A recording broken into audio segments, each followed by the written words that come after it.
Hello friends, welcome everyone. நான் உங்கள் சபரி. இன்னைக்கு நம்ம பேச போற சம்பவத்தை கடைசி 10 நாட்கள் பக்கமா நிறைய YouTube influencers, media channels, news papers இந்த மாதிரி எல்லா இடங்கள்லயுமே ஒரு ஹைலைட் நியூஸா நீங்க பார்த்திருப்பீங்க. நம்மளோட சேனலே கடைசி 5 நாட்கள் பக்கமா போடுற எல்லா வீடியோஸ் ஆகட்டும், கம்யூனிட்டி போஸ்ட் ஆகட்டும் எல்லாருமே கமெண்ட் பண்றாங்க. பாண்டிச்சேரியில இந்த மாதிரி ஒரு கொடூரமான விஷயம் நடந்திருக்கு. நீங்க உங்க சேனல்ல போட மாட்டீங்களாங்கிற ஒரு கேள்வி எல்லா இடத்துலயும் பார்த்துக்கிட்டு தான் இருக்கேன். ஏன்னா அந்த லெவலுக்கு ஒரு கொடூரமான விஷயம் நம்ம நாட்டுல நடந்திருக்கு. ஒரு 9 வயது பெண் குழந்தை எந்த லெவலுக்கு பாதிக்கப்பட்டு பாலியல் ரீதியாக கொடுமைப்படுத்தி கொலை பண்ணியிருக்காங்க. இந்த மாதிரி ஒரு கொடூரம் நடக்கும் போதுதான் நம்ம நாட்டில் இன்னமும் நிறைய மிருகங்கள் மனிதர்களா சுத்திட்டு இருக்காங்கிறது நமக்கு தெரிய வருது. இந்த மாதிரி கொடூரத்தை நம்ம பேசிட்டு இருக்கும் போது ஆல்ரெடி கடைசி 2-3 நாட்களா மக்கள் இதை மறந்துட்டாங்க. நம்மளே மறந்துகிட்டு அடுத்த ஒரு நியூஸ்க்கு போயிட்டு இருக்கோம். தனியா ஒரு கும்பல் அடுத்தது நம்ம நாட்டில் பிஎம்ஆ யார் வரப்போறா, மோடி தான் வரப்போறாரா இல்ல வேற யாராச்சும் சேஞ்ச் ஆக போறாங்களா, என்னைக்கு எலெக்ஷன் நான் ஓட்டு போட்டே ஆகணும், எலெக்ஷன் டேட்டை நீங்க அறிவிச்சாதான் நான் ஓட்டு போட முடியும், ஒரு குடிமகன் நான் நிரூபிக்க முடியும், அதுக்கப்புறம் தான் நான் பிஎம் செலக்ட் பண்ண முடியும்னு சொல்லிட்டு நிறைய பேர் ஒரு பக்கம் கும்பலா அலைஞ்சிட்டு தான் இருக்காங்க. இது எல்லாத்தையும் பார்க்கும்போது எனக்குள்ளார இருந்த ஒரே ஒரு கேள்விதான், அடுத்தது யாராச்சும் ஒரு பிஎம்ஆ வந்தாலும் சட்டத்தை மாற்ற முடியுமா? எத்தனையோ வருடங்களா எத்தனையோ குழந்தைகள், எத்தனையோ பெண்கள் பாதிக்கப்படுறாங்க. ஆனா சட்டம் மட்டும் அதோட கடமையை ஒரே மாதிரி பல வருடங்களா செஞ்சுக்கிட்டு தான் இருக்கு. மாற்றங்கள் மட்டும் வரவே இல்லை. அடுத்தது மோடி ஆகட்டும் இல்ல மோடி இல்லாம வேற யாராச்சும் பிஎம்ஆ வரட்டும், யாரு வந்தாலும் நம்ம நாட்டுல பெண்கள் பாதுகாப்பா இருக்காங்க, நம்ம நாட்டுல பெண் குழந்தைங்களாகட்டும் ஆண் குழந்தைங்களாகட்டும் பாதுகாப்பாக இருக்காங்க, அடுத்தது ஒரு குற்றம் நம்ம நாட்டுல நடக்காது அப்படிங்கிறத சொல்ல முடியுமா? அப்படிங்கிறத சொல்ல முடியாட்டி, அப்படிங்கிற ஒரு சட்டத்தை மாத்த முடியாட்டி எதுக்காக நான் போய் ஓட்டு போடணுங்கிற ஒரு கேள்வி என் மனசுக்குள்ளார இருந்துகிட்டே தான் இருக்கு. வாங்க இந்த சம்பவத்துக்குள்ளார என்ன நடந்துச்சுங்கிறத பார்ப்போம். பாண்டிச்சேரியில இருக்கிற முத்தியால்பேட்டைங்கிற ஏரியால நாராயணன் மைத்ரிங்கிற ஒரு தம்பதிகள் ரொம்ப வருடங்களாவே வாழ்ந்துட்டு வராங்க. ரொம்ப நல்ல குடும்பம், ரொம்ப சந்தோஷமா இருக்காங்க. அவங்களுக்கு 2 குழந்தைங்க. அதுல ஒரு பெண் குழந்தை தான் ஆர்த்தி. ஆர்த்திக்கு 9 வயது ஆகுது. 5வது படிக்கிற குழந்தை. ஒரு 5வது படிக்கிற குழந்தை அப்படின்னா அதோட வாழ்க்கை, நம்ம 5வது படிக்கும்போது நம்ம என்னெல்லாம் பண்ணிட்டு இருப்போம், டெய்லியும் ஆசையா ஸ்கூலுக்கு போவோம், ஸ்கூல்ல நிறைய ஃப்ரெண்ட்ஸ் இருப்பாங்க, டீச்சர்ஸ் நம்ம கிட்ட அன்பா பேசி நிறைய விஷயங்கள் சொல்லி தருவாங்க, ஸ்கூல்ல எல்லா விஷயங்களும் கத்துக்கிட்டு வீட்டுல வந்து ஜாலியா விளையாடுவோம். நமக்குன்னு சொல்லிட்டு நம்ம ஏரியால தெருவுல ஏகப்பட்ட ஃப்ரெண்ட்ஸ் இருப்பாங்க, அவங்க கிட்ட போய் பல விஷயங்கள் பகிர்வோம், நிறைய விஷயங்கள் விளையாடுவோம். இந்த மாதிரிதான் நம்மளோட வாழ்க்கை எல்லாம் போயிட்டு இருந்துச்சு. நம்மளோட குழந்தைங்களோட வாழ்க்கை இப்படிதான் இருக்கணும்னு சொல்லிட்டு நம்ம நினைச்சிட்டு இருக்கோம். ஆனா உண்மையாலுமே நம்மளோட குழந்தைங்களோட வாழ்க்கை இப்படிதான் இருக்காங்கிறதுக்கு டெய்லி நியூஸை பார்க்கும் போதுதான் நமக்கு தெரிய வருது, நம்மளோட வாழ்க்கை நம்மளோட குழந்தைங்களுக்கு நம்மளோட சத்தியமா தரவே முடியாது. இந்த ஆர்த்தியோட வாழ்க்கையும் அப்படிதான் இருந்துச்சு. ஜாலியா ஸ்கூலுக்கு போயிட்டு விளையாண்டுட்டு வீட்டுக்கு வந்து லீவ் நாட்கள்ல ஜாலியா அப்பா அம்மா கூட விளையாண்டுக்கிட்டு வெளியில இருக்கிற ஏரியா குழந்தைங்களோட விளையாண்டுக்கிட்டு இந்த மாதிரி வாழ்க்கை நல்லா போயிட்டு இருக்கும் போது மார்ச் 2ஆம் தேதி 2024 வருடம் ஆர்த்திக்கு இப்படி ஒரு கொடுமை நடக்கும்னு சொல்லிட்டு அவங்க அப்பா அம்மாவுக்கு தெரியல. அன்னைக்கு சனிக்கிழமைங்கிறதுனால ஸ்கூல் ஆர்த்திக்கு லீவு. எப்பயும் போல வீட்டுல சாப்பிட்டு முடிச்சுட்டு மதியம் 12:30 மணி பக்கம் நான் விளையாட போறேமா, வெளியில பசங்க எல்லாம் காத்துட்டு இருப்பாங்கன்னு சொல்லிட்டு அந்த குழந்தை வெளியே விளையாட போயிருக்காங்க. அவங்க அம்மாவுக்கு இது நம்ம எத்தனை வருடங்களா இந்த ஏரியால வாழ்ந்துகிட்டு வரோம், டெய்லி குழந்தை வெளியே போயிட்டு வரா, அவளுக்குன்னு சொல்லிட்டு சில ஃப்ரெண்ட்ஸ்லாம் இருக்காங்க, பக்கத்து வீட்டு பசங்க இருக்காங்க, குழந்தைங்க இருக்காங்க, எல்லாத்துக்கும் கூட ஜாலியா விளையாடுவான்னு சொல்லிட்டு அவங்க அம்மாவும் விட்டுட்டாங்க. ஆர்த்தி எப்பயும் போல வெளியே போறாங்க. 1 மணி நேரம் 1/2 மணி நேரத்துல வீடு திரும்புவாங்கன்னு சொல்லிட்டு அவங்க அம்மாவோட நம்பிக்கை. ஆனா ஆர்த்தி வீடு திரும்பவே இல்லை. அன்னைக்குதான் ஆர்த்தியை நம்ம கடைசியா உயிரோட பார்ப்போங்கிறதும் மைத்திரிக்கு தெரியாது பாவம். ஆர்த்தி 1/2 மணி நேரம் கழிச்சு வீட்டுக்கு வரலங்கும் போது சரி இன்னும் கொஞ்ச நேரம் விளையாடுவா போலன்னு சொல்லிட்டு 1 மணி நேரம் விட்டுருக்காங்க. 1 மணி நேரம் கழிச்சு ஆர்த்தி வீட்டுக்கு வரலன்னு சொல்லிட்டோம்னா அவங்க அம்மாவுக்கு அப்படி ஒரு கோபம். வீட்டுக்கு வந்து சாப்பாடு சாப்பிடாம அவளுக்கு என்ன விளையாட்டு தேவை, போய் தேட ஆரம்பிக்கிறாங்க. எங்க ஆர்த்தின்னு சொல்லிட்டு ஒவ்வொரு இடமா போய் தேட ஆரம்பிக்கிறாங்க. ஆர்த்தி அந்த ஏரியால எங்க சுத்திட்டு இருப்பான்னு சொல்லிட்டு யாருக்குமே தெரியாது. ஏன்னா அவளுக்கு நிறைய ஃப்ரெண்ட்ஸ் அந்த இடத்துல இருப்பாங்க. ஒவ்வொரு ஃப்ரெண்ட்ஸ் கிட்டே போய் ஆர்த்தி விளையாட வந்தாளா, ஆர்த்தி விளையாட வந்தாளான்னு சொல்லிட்டு கோவத்துல விசாரிக்கிறாங்க. 1 மணி நேரம் பக்கம் ஆகுது. ஆர்த்தியை பார்த்து 2 மணி நேரம் ஆகும் போதுதான் அவங்க அம்மாவுக்கு உள்ளார ஒரு பயம் வருது. கோவம் கொஞ்சம் கொஞ்சமா தன்னோட பொண்ணு எங்க போயிட்டாங்கிற பயத்துல தேட ஆரம்பிக்கிறாங்க. ஆர்த்தி அவங்க அப்பாவாகட்டும் அம்மாவாகட்டும் எல்லா ஃப்ரெண்ட்ஸோட வீட்டுக்கும் போறாங்க, சொந்தக்காரங்க வீட்டுக்கு போறாங்க, பக்கத்து வீட்டுல போய் எல்லா இடத்துலயுமே தேடியும் ஆர்த்தியை காணும். மதியம் 3:30 மணி ஆகும் போது பக்கத்துல இருக்கிற போலீஸ் ஸ்டேஷனுக்கு போய் என்னோட பொண்ணு வெறும் 9 வயசு தான் ஆகுது, வெளியே விளையாடுறதுக்கு போனா போய் 3 மணி நேரம் பக்கம் ஆகுது, இந்த ஏரியா ஃபுல்லா நாங்க செக் பண்ணிட்டோம், எல்லாத்தோட வீடியும் பார்த்துட்டோம், ஆனா ஆர்த்தி வீட்டுக்கு வரவே இல்லையேங்கிற ஒரு போலீஸ் கம்ப்ளைண்ட்டை தராங்க. போலீஸ் இந்த கம்ப்ளைண்ட் வாங்கணும்னே உடனே அவங்களோட என்கொயரி ஸ்டார்ட் பண்றாங்க. ஒரு செப்பரேட் டீமா ஃபார்ம் பண்ணி அந்த ஏரியாவுக்கு போய் ஆர்த்தியை தேட ஆரம்பிக்கிறாங்க. ஏன்னா 9 வயது பெண் குழந்தை. இப்போ பெண் குழந்தைங்களுக்கு என்ன மாதிரி கொடூரங்கள்லாம் நடக்குதுன்னு சொல்லிட்டு நம்ம ஒவ்வொரு நாளுமே நியூஸை பார்த்துக்கிட்டு தான் வரும். போலீஸ்க்கும் அந்த அறிவு எல்லாமே இருக்கு. 9 வயது பெண் குழந்தை எங்க போயிட்டாங்கன்னு சொல்லிட்டு தீவிரமா எல்லா இடத்துலயுமே தேட ஆரம்பிக்கிறாங்க. அவங்க தேடின முயற்சியே அங்க இருக்கிற சிசிடிவி கேமராஸ். ஒவ்வொரு சிசிடிவி கேமராவை செக் பண்ணி அந்த ஏரியால ஆர்த்தி எங்க சுத்திட்டு இருந்தாங்க அப்படிங்கறத பாக்குறாங்க.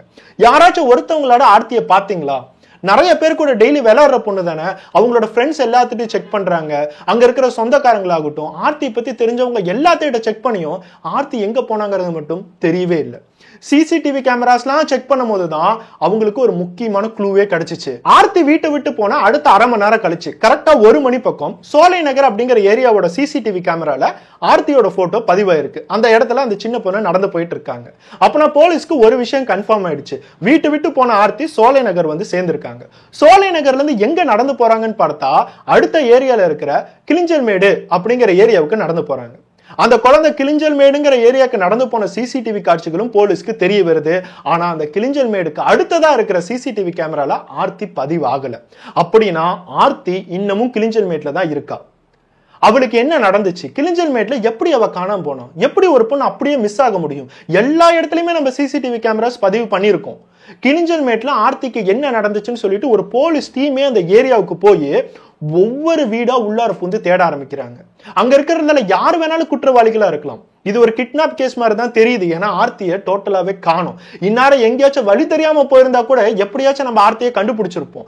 ஆனா இது கிட்னாப் கேஸ் அப்படிங்கிறது கிளியர் ஆனதுனால ஒவ்வொரு வீட்டுக்குள்ளாரையா பூந்து ஆர்த்தி இருக்காங்கிறத தேட ஆரம்பிக்கிறாங்க. எல்லா வீட தேடியும் ஆர்த்தி மட்டும் அவங்களால கண்டுபிடிக்கவே முடியல. சாயந்தரம் 7 மணி பக்கம் ஆகுது. ஆர்த்தி தொலைஞ்சு போய் 6 மணி நேரம் கழிச்சு எல்லாத்துக்குமே தெரிஞ்சிருச்சு ஆர்த்தியை காணும். அங்க இருக்கிற ஏரியா மக்கள் எல்லாருமே 9 வயது பெண் குழந்தை காணாம போயிருக்கு, கண்டிப்பா நம்ம உதவி பண்ணணும்னு சொல்லிட்டு எல்லாருமே தேட ஆரம்பிக்கிறாங்க. ஒவ்வொரு இடங்களா போய் ஆர்த்தியை தேட ஆரம்பிக்கிறாங்க. அங்க இருக்கிற ஊரே ஆர்த்தி காணாம போயிட்டாங்கிறதுக்கு ஒரு சப்போர்ட்டா நிக்கிறாங்க. எப்படியாச்சும் ஆர்த்தியை கண்டுபிடிக்கணும்னு சொல்லிட்டு போலீஸ்க்கு பிரஷர் வந்துகிட்டே இருக்கு. இந்த மாதிரி எல்லா விஷயங்களும் நடக்கும் போதுதான் ஆர்த்தி தொலைஞ்சு போன அடுத்த நாள் பாண்டிச்சேரி பீச்சு கிட்ட ஒரு 5 நார்த் இந்தியன்ஸ் பக்கம் குடியிருக்காங்க. கன்ஸ்ட்ரக்ஷன் வேலை, கூலி வேலை, இந்த மாதிரி எல்லா விஷயங்களும் பார்த்துட்டு இருப்பாங்க.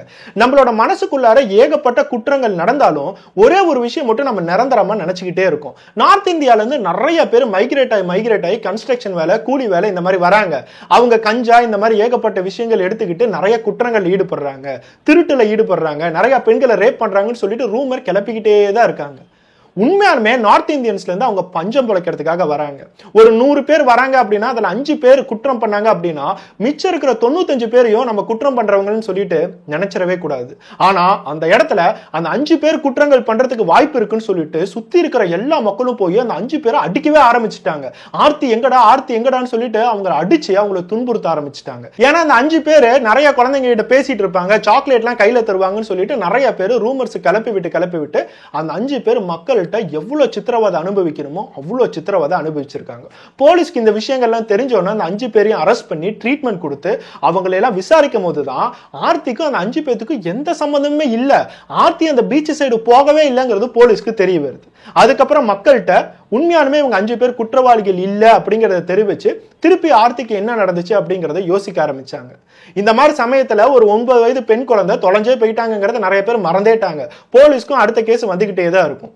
ஆனா கரெக்டா மார்ச் 5ஆம் தேதி ஆர்த்தி தொலைஞ்சு போன 3 நாள் கழிச்சு அங்க ஏரியால இருக்கிற ஒரு சாக்கடை கால்வாயில மெதுவா ஒரு மூட்டை மேல வந்துகிட்டு இருக்கு.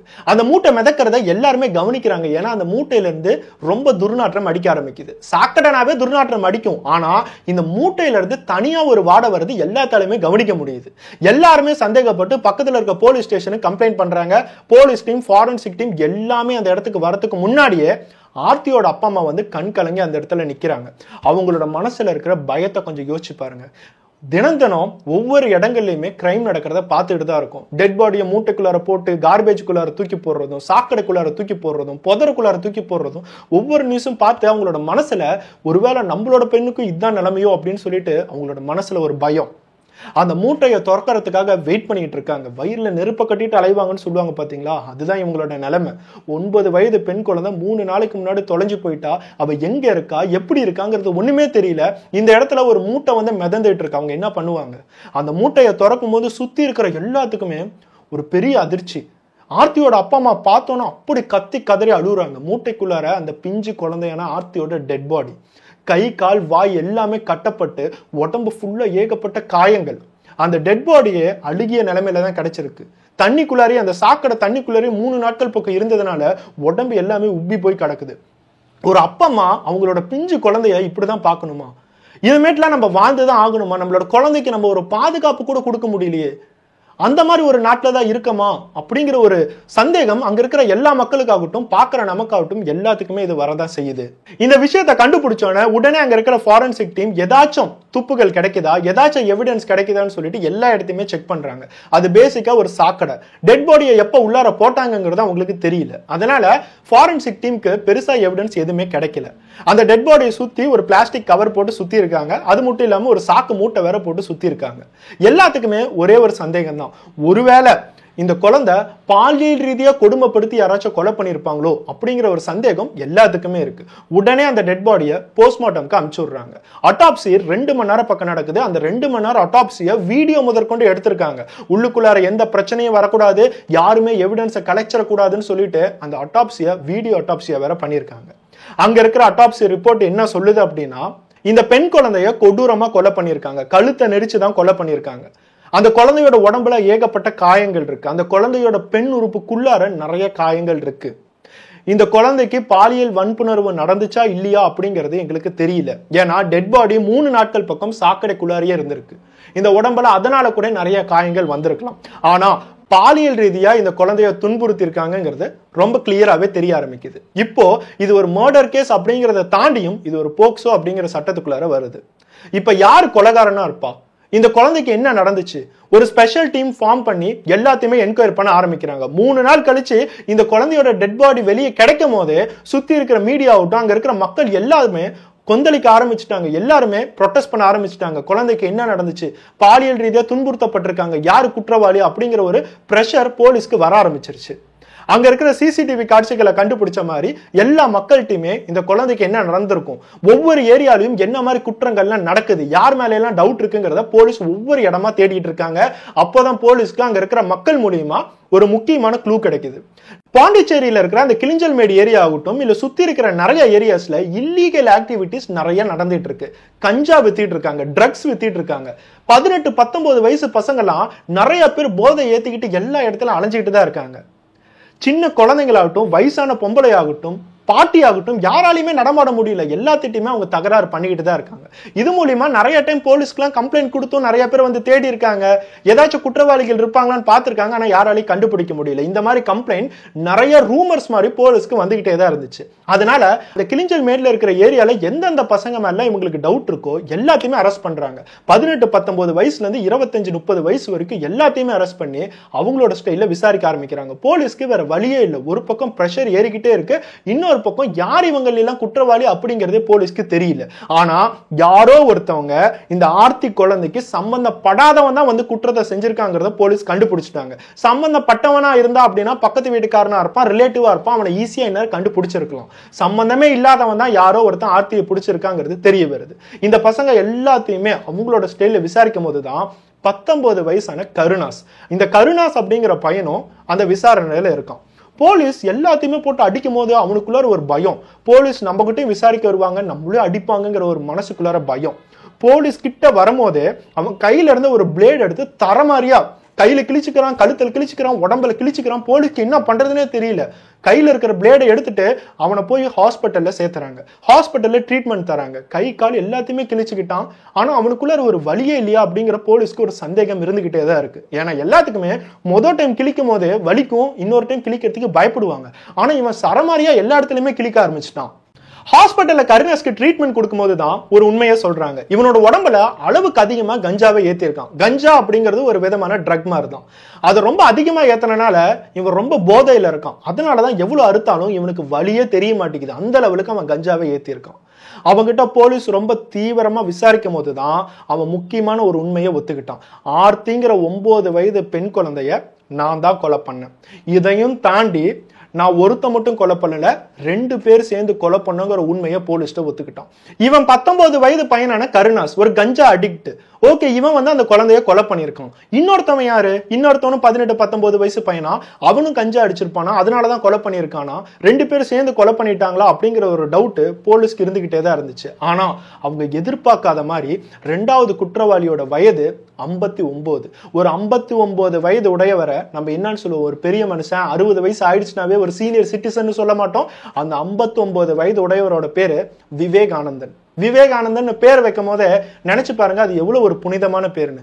அந்த பேரை வச்சுட்டு ஒருத்தர் இந்த மாதிரி ஒரு குற்றத்தை செஞ்சிருக்கான்னு சொல்லிட்டு யாராலையுமே அவனோட பேரையே ஏத்துக்க முடியல. ஒரு பெரிய விஷயமாவே எல்லா மக்களுமே அதான் பேசிட்டு இருக்காங்க. இவனுக்கெல்லாம் எவன்டா விவேகானந்தன் சொல்லி பேர் வச்சான், இவனுக்கெல்லாம் பரதேசின்னு சொல்லி தானே பேர் வச்சிருக்கணும்னு சொல்லிட்டு எல்லாருமே அதை சொல்லிட்டு தான் இருக்காங்க.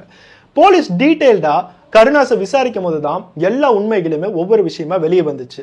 போலீஸ்க்கு ஆல்ரெடி தெரிஞ்ச மாதிரி மத்தியானம் 12:30 மணி பக்கம் அம்மா கிட்ட சொல்லிட்டு வெளியில இருக்கிற ஃப்ரெண்ட்ஸ் கிட்ட விளையாடலாம்னு சொல்லி ஆர்த்தி வீட்டை விட்டு வெளியே வந்திருக்காங்க. கொஞ்சம் தூரம் நடந்து போனோன்னா அதே ஏரியால அதே டைம் ஒரு கோஇன்சிடென்ஸ் நடந்திருக்கு. இந்த கருணாஸும் ஃபுல்லா கஞ்சா ஏத்திட்டு போதையில அந்த சைடு நடந்து போயிருக்கான். ஆர்த்தியை பார்த்தோன்னா அது சின்ன பொண்ணுன்னு தெரியுது, ஒரு குழந்தைன்னு தெரிஞ்சும் அவனுக்குள்ளார ஒரு காம உணர்ச்சி வந்திருக்கு. இந்த பொண்ணுகிட்ட தப்பா நடந்துக்க முயற்சி பண்ணலாம்னு சொல்லிட்டு அவனுக்குள்ளார தோணி இருக்கு. ஆர்த்தி கிட்ட போய் பேச ஆரம்பிச்சிருக்கான். அவ ஒரு சின்ன பொண்ணு அப்படிங்கறதுனால சாக்லேட் ஐஸ்கிரீம் எல்லாத்தையும் வாங்கி தரேன், நீ மாமா கூட வான்னு சொல்லிட்டு நீட்டா பேசி கூட்டிட்டு போயிருக்கான். பக்கத்துல இருக்கிற அந்த கிளிஞ்சல் மேடுங்கிற ஏரியாவுக்கு கூட்டிட்டு போய் அவனுக்குன்னு இருக்க ஒரு தனி வீட்டுக்குள்ளார ஆர்த்தியை கூட்டிட்டு போயிருக்கான். அந்த வீட்டுல இருக்கிற மாடியில ஒரு ஷீட்டு போட்ட மாதிரி மொட்டை மாடி இருக்கு, அந்த மொட்டை மாடிக்கு கூட்டிட்டு போயிருக்கான்.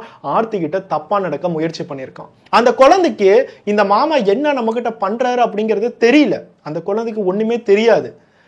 ஆனா ஏதோ ஒரு விஷயத்த பண்றாரு, நமக்கு வலி உண்டாகுது, நமக்கு ஒரு அருவருப்பு உண்டாகுதுங்கிறது அந்த குழந்தைக்கு தெரியுது.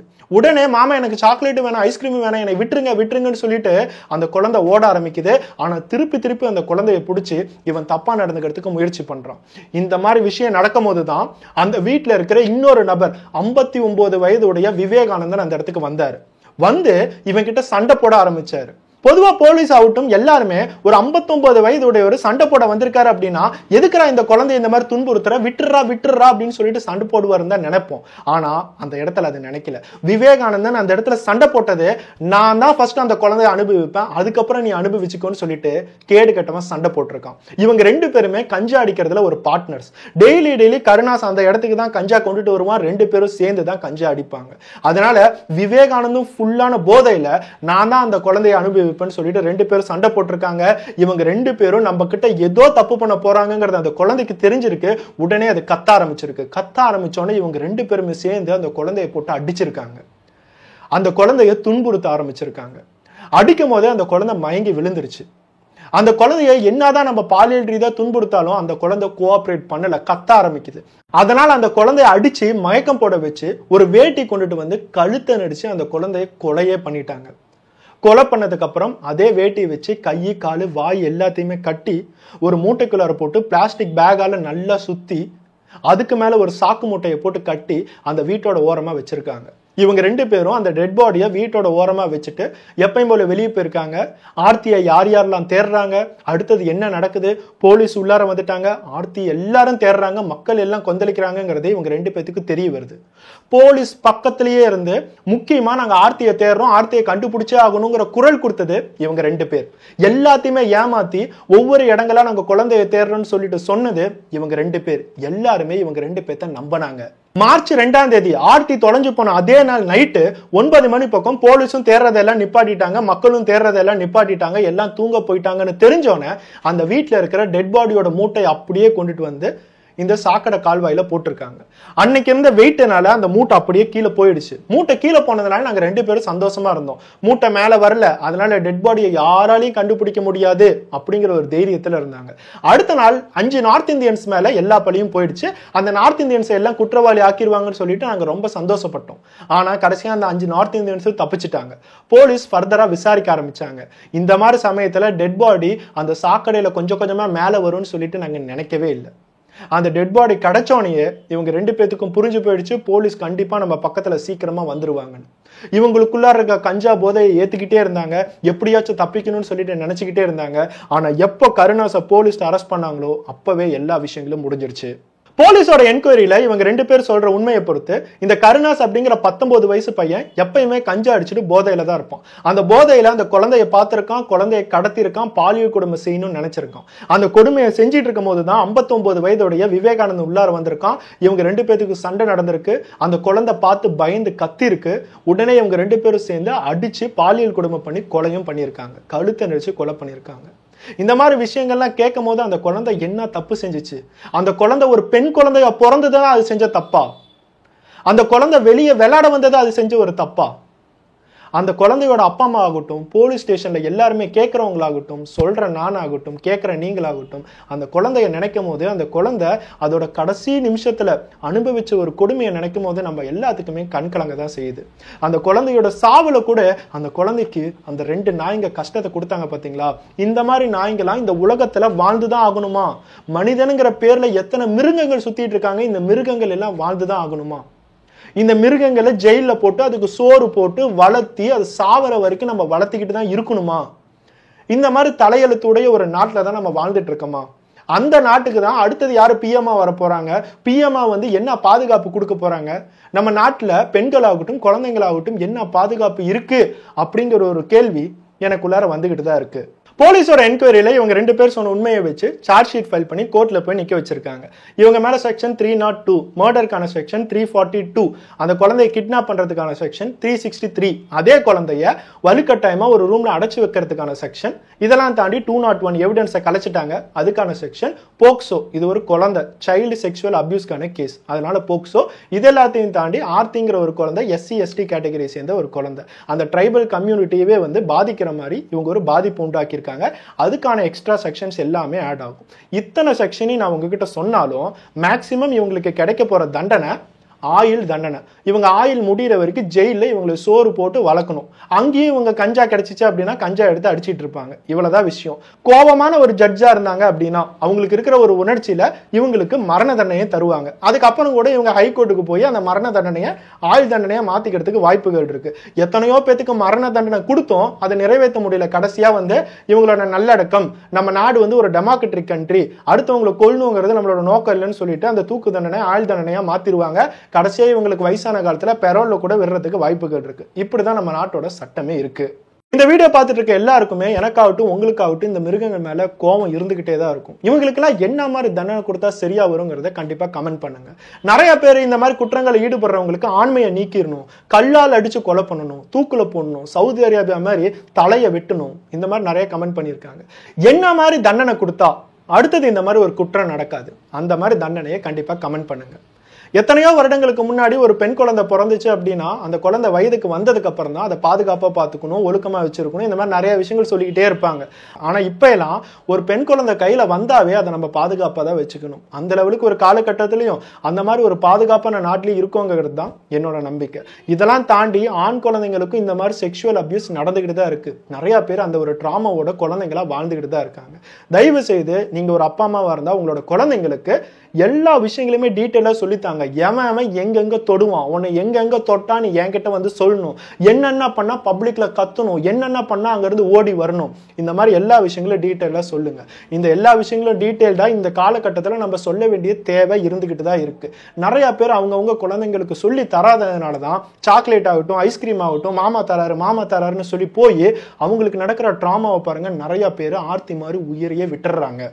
இந்த கருணாஸ், விவேகானந்தன், இந்த மாதிரி மிருகங்கள் ஒவ்வொரு இடங்கள்லயுமே நம்ம கண் முன்னாடி கூட சுத்திட்டு தான் இருப்பாங்க. அவங்களெல்லாம் அழிக்கிறதுக்கு சட்டம் தான் ஏதாச்சும் ஒரு ஸ்டெப் எடுக்கணும். ஆனா நம்மளோட குழந்தைங்களை பாதுகாப்பா வச்சுக்கிறதுக்கு நம்ம முதல் ஸ்டெப்பா அந்த குழந்தைங்களுக்கு என்ன கத்து தரணுமோ எல்லா விஷயங்களுமே சொல்லணும், எல்லா விஷயங்களுமே கத்து தந்துதான் ஆகணும். அந்த மாதிரி ஒரு காலகட்டத்துல தான் இருக்கும். எல்லா அப்பா அம்மா கிட்டையும் வேண்டிக்கிறது அது ஒரே ஒரு விஷயம் தான், நம்மளோட குழந்தைங்களுக்கு பாதுகாப்பு முதல் விஷயமா அப்பா அம்மாவா நாம தான் தரணும். நெக்ஸ்ட் ஒரு வீடியோட பார்ப்போம். பை.